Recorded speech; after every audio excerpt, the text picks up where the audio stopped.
Welcome back, you guys, to episode 5 of Ground Zero. So excited to bring you guys this episode. I'm finally able to bring some kind of semblance of a sub-engine to the deck. This is the most amount of changes we've made to the deck since the second episode, where we just brought in a bunch of hand traps and staples. So I'm very excited to get into it. And before we talk about which specific sub-engine we brought in, I wanted to talk about how I feel like the improvements we need to make to the deck. Going first with the deck honestly feels good by itself, just pure. Obviously it's not the most oppressant end boards to make, but they are good end boards, enough to stop your opponent from doing what they really want to do and able to come back with a crackback. So I really don't have a problem with the going first part of the board. Obviously could it do more? Yes, but I'm kind of happy with where Blue Eyes is at going first. So our main issue a lot of times is going second, especially if we can't hand trap the opponent enough to where they still end on like really good boards. It can be very hard to push with Blue Eyes through negates and other things like that. So that's why the engine I have opted to throw into is, drumroll please, Tenpai. Yes, everyone just had PTSD shocks. The reason why I chose Tenpai is because it's a very small engine that's very powerful going second. And also, technically going first, they're level 4 lower dragons, so that can still get us into our link plays.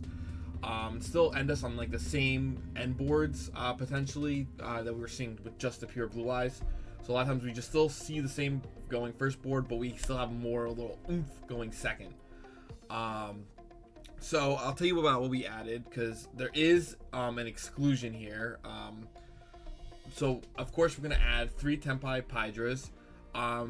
These go anywhere from $4.75 to $7. If you're lucky enough, you can usually get them in that $4 range. We were able to do that here. The 1 Tenpai Chandra, bulk common, it's Sense. The 1 Fadra, bulk common, Sense. We have the 1 Sangan Kaiman, again, bulk common, Sense. And then the 1 Sangan Summoning, it's again a bulk common and it's Sense. And then we have, for the extra deck, we're just going to run the 1 Biden Dragon, get it to bulk common, Sense. And then the Transcendent, the level 10. It's a super, it's less than $1. It's like 88 cents. And you'll see here, with the cart, it comes out to about 15 and change. So we're still not even spending the full 19 that we have. So we still have like $4 left over to play with for next week. And yes, you're gonna say, where's Genroku? I'm opting to try it without Genroku, because right now we're gonna be running a 42 card build. I'm gonna try it without Genroku first. Genroku we can always add next week, so it's not that big of a deal. I just felt like it wasn't. I just didn't feel like upping the deck list to 43. I was trying to find something to cut for it, and it was kind of rough. And you'll notice we aren't also running terraforming either for the Sangan, but it's fine, because that's just a small little engine just to give us a little push if we see it. So let's just get right into the deck profile, and I'll show you what we're working with. All right, so for the main deck, so we're running 42, so we're going above the 40 that we've been running. Again, this is a trial. We're going to see how it goes this week, but I'm still going to run the 3 bricks. I'm going to run the 2 Blue Eyes and the 1 Jet. So this is where it gets a little different. Obviously, still going to run 3 Sage Aja Blues. This is our the normal summon we generally want to see. 3 Maiden. And then we actually cut out totally the Neo Kaisers. I'm not sure how I'm going to feel about it, because the Neo Kaisers always come in clutch, but we're going to try without it now with the new engine. And then for our Blue Eye spells, we're just going to go with the 3 Wishes. We'll cut down the 1 Roar to fit in the Tenpai stuff. The 1 Mausoleum. The 1 Ultimate Fusion. The 1 True Light. And the 1 Majesty. And then for our Tenpai stuff, 3 Pydra. Again, these cards aren't terrible if we open them game 1 going first. I generally like to try to keep these in hand going first game one, if I can, not reveal them, because then people are just gonna assume either you're on like regular Blue Eyes or like, you know, some of the other variants like Invoker or Buster Blader. And then I feel like for turn 3, you just slap this down, normal summon, like someone's gonna shit their pants. So 3 Pydra, the 1 Chundra, the 1 Fadra, the 1 Kaiman, and the 1 Sangan Summoning. And then I've opted to forego the Pot of Prosperity this week. I felt like the extra deck we're getting to the point where there's not much I really want to banish off Pot to dig. Everything's kind of becoming valuable. So instead, I'm just going to main deck the 1 Call By again to try to defend against Shifter game 1 against Malice. And then hand traps, always remaining the same for this format at the moment. 3 Veiler, 3 Droll, 3 Ash, the 3 Nib, the Magnamut, which comes in even more clutch now. Before, there wasn't too much we were searching for. We were searching for Neo Kaiser. But now that we search for something like a Pydra, which is more impactful going into turn 3, is going to be very clutch. The Baldrake and the 3 Imperms.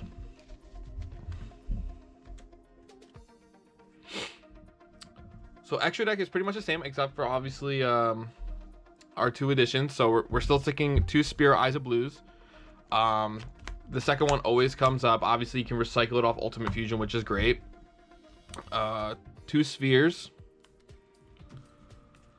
Going 2 Spirits is still, because you're always going to cycle through them.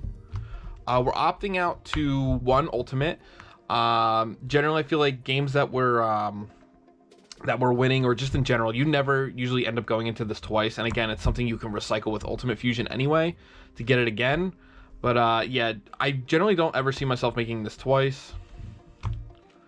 The 1 Black Rose, the Light Storm, which is every game gets summoned.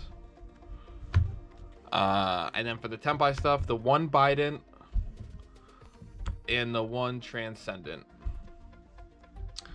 And then for fusions, we're going 2 Tyrants, because 1 or 2 of these always comes up per game. And obviously there's multiple ways you can Ultimate Fusion into it, or you can Contact Fuse with it. And then just the 1 Neos, because it usually only end up getting 1 into the grave anyway throughout the game. Usually you're not making multiple of these unless you're getting into multiple Tyrants throughout the game. And then the 1, still electing to go with the 1 Indigo. Side deck, completely the same as last week, and I think after last week's Fire King matchup, I'm not changing anything. So we're going the 3 Ghost Spells, or I'm sorry, the 3 Ghost Ogres. I was getting ahead of myself. The 3 Ghost Bells, the 1 Skill Drain, the Sunny Pixie for Time, and then our Cross Out package. So we have the 3 Cross Outs with the D-Shifter for the Malice matchup. And then also for the Malice matchup, the 3 Artifact Lancias. So we'll see how this iteration of Blue Eyes Tempai goes. And honestly, I'm a bit worried because, it is new. We've been having success with Pure, but we're going to change it up, see if we can throw our helmet on and get some wins. Alright, so round 1, we play against Dino Fiendsmith. So my opponent first shows me Fiendsmith combo. We have the Ash for the Requiem. Then he goes full Dino combo, including Misk. So we lose that. GG. Game 2, I go first. We get Majesty. We get Spirit, which tags into Moonlight. We have Bell in hand. Opponent's not able to play through all that. And then he sees we win on the follow-up, so he just scoops. Game number 3, he builds the Spell Trap Negate. He builds a Caesar. Unfortunately, I misplay here. I misread the Spell Trap Negate. I could have baited it in game 3. I totally played into it, and it just lost me the game there. But GG's to my opponent. Round 2, we play against Azamina White Forest. We win the dice roll. Game 1, my opponent's able to push through a little bit through Astral Spirit, Negate. We're able to survive due to having Kaiman, getting into Fadra, getting to Pydra to set up for Tempai for next turn. Next turn, we're able to, he makes a Chaos Angel, we pop it with Ulti Fusion, and we full Tempai combo, and then we win there. Game 2, we're able to stop him a little bit. He ends on Silva in the book. We're able to play through the Silva, the Book of Moon, and then we go partial Tempai combo, clear the board, set up spheres, and win up on the follow-up from Pydra and Jet Dragon. Round number 3, we play against super-based Ojama Horse, the original Kashtira Ojama. Round 1, he ends on a Photon, Imseti, and the King Sark. We're able to bait out the Photon and the Imseti. And then I actually misplayed because he blocked one of my zones and I forgot about it. So I wasn't able to kill for game just because I forgot about that block zone. So we do like a ton of damage. And then we just go main phase 2, put up some interrupts. He's not able to play through that. Game 2, he makes me go first. We end up on a terrible board because I got distracted with a ruling question from another game. So he's able to clear my board with Imseti and one of the Tachyon cards, but I'm able to win on the follow-up. And then round number 4, we play the Mirror against Blue Eyes. Game 1, Valor Imperm's enough to stop my opponent. He only ends on Jet. My turn, I have Wishes. He goes to Ash it. I have Call by the Grave. I attempt to go for game in the battle phase. He ends up ogreing my True Light, which really hurt. Unfortunately, my opponent, we pass. My opponent doesn't see anything playable, so we win on the follow-up. Game 2 is a crazy grind game. This is a complete back and forth between me and my opponent. We're just popping our True Lights over and over again. It's actually pretty nuts. I'm probably gonna have this one uploaded just because it's a very big back and forth to this game too. We are able to fortunately out resource our opponent and see the cards we needed to see before our opponent could, so we're able to get this one wrapped up. All right, guys. So as you saw, we finished 3-1. 3-1. We still top 4th place, so we technically broke the second place streak, but fortunately dropping down to 4th. Can't be too mad. We X1 4th. It's just everyone, there were other players that did better, had better matchups, things like that for tiebreakers. In terms of how everything felt, we were still doing our normal game 1 stuff. I think the Tempai stuff, whenever I put it down, it gave people PTSD because they were like, "What the hell is happening?" So it was pretty funny just from that aspect. It's I still like kind of iffy on it, but it doesn't feel bad. Definitely makes going for game easier because you can do so much special summoning sometimes before your normal summon, and you can just hold that like Pydra or that Chandra in your hand, or even just like baiting out things like Ash Blossom with the Wishes, and you just hit them with Kaiman in the battle phase, and it's just like over from there. It's honestly not that bad. It tested pretty well today. So again, 4th place. We got some packs. Let's get into opening these things.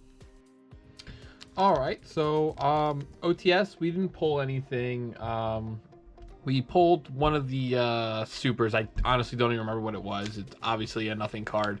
So for 4th place, we got 3 packs of Suda. I don't think I saw anyone tear open a secret offhand, but let's get right into it and check. So pack number 1.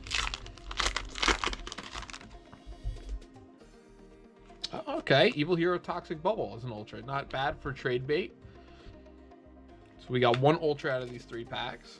I'll just put the ultra here, actually. Let's see. Pack number 2. Oh, wow. There we go, guys. That is definitely something we can use for trade. We just pulled a Bow. I'm not sure what she's running for at the moment. Last time I think she dropped to like the $20 range, but that's still good to put in the trade binder. And then pack number 3. Meteor Actor. You know what? After pulling the About, we can't really get too greedy. So finally, after a couple weeks of topping, we got a decent pull out of our prizing. All right, guys. So after this week's spending, we have around $4. Side note, out of one of the things we pulled from prizing the previous weeks, we pulled that Magicist, I call it Chorizo. We actually sold it for $1 today. So we're actually $5 the rollover for next week. So we will be starting next week with $15. Another side note for next week, thinking if I'm bringing an episode next week. This weekend we have the Philadelphia Regional. For those of you not from the US, it's one of the bigger regionals here in the US. It's essentially sometimes like a mini YCS in terms of the amount of people that show up. Last time we had like over 700.